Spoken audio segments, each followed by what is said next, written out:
any Ghanaian transferring over 100 cedis is no longer poor and must be taxed. Ursula Owusu. Wow. Did she really say that? Did you really say that? Oh dear. Power corrupts. And absolute power corrupts. Absolutely. Quote and unquote. Wow.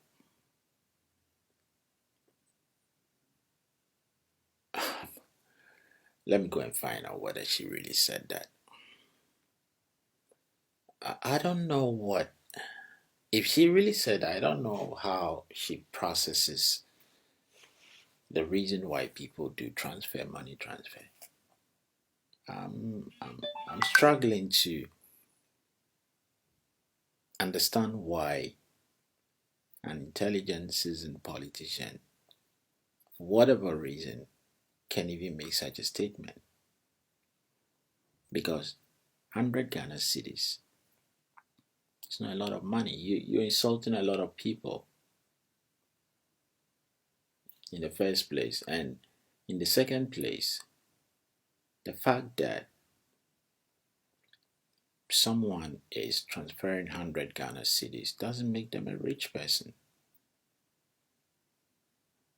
I mean, the money transfer system is not for recreational purposes. It's not for going to buy pizza or wache or what yokogari or something like that. That you say that upon that assumption, if you're buying yokogari or wache or you're going out for a meal and you are spending over 100 Ghana cedis, then you are not poor. You can afford to dispose of such excess income. But I mean, what kind of brains will make somebody say that? People use money transfer, whether poor or rich, so that they can transfer money for commercial purposes.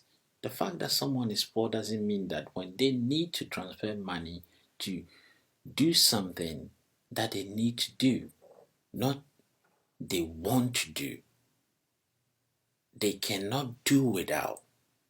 They transfer money to buy stuff that they need or to pay for something that they bought. And now they have the money to transfer it.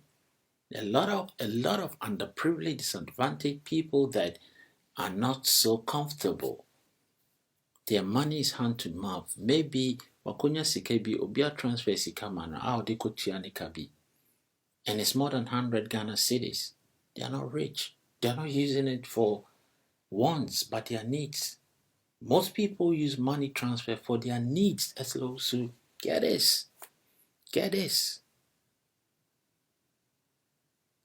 I mean, you are Minister for Communication. What have you been doing in the last 5 years? You can understand this simple logic that people use money transfer not for recreational purposes, not to get rid of their disposable income, but to conduct a lot of essential services that they need to. So they can be poor and still be transferring over 100 Ghana cedis because they owe somebody that they must pay. You understand? A lot of people use money transfer to pay off their debt. You think they are rich? Seriously? What kind of thinking do we have in some of these politicians' their head? I mean, what sort of logic is that?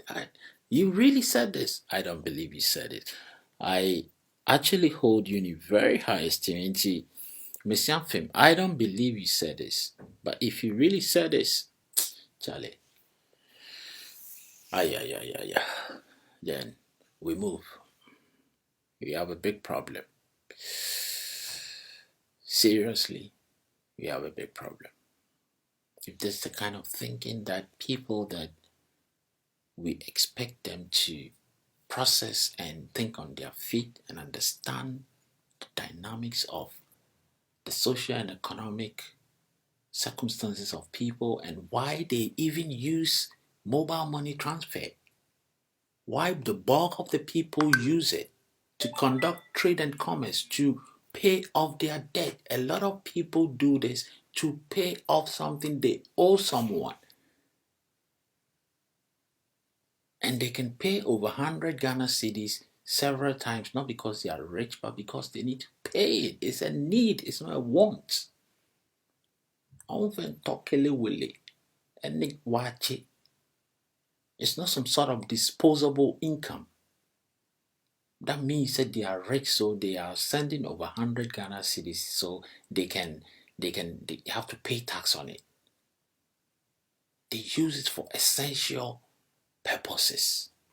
Come on, Charlie. We have a long way to go. God bless our land, Ghana, and make our nation great and strong. I'm so for you, YK. Till I come here again, don't forget to say a prayer with every heartbeat. God bless us all.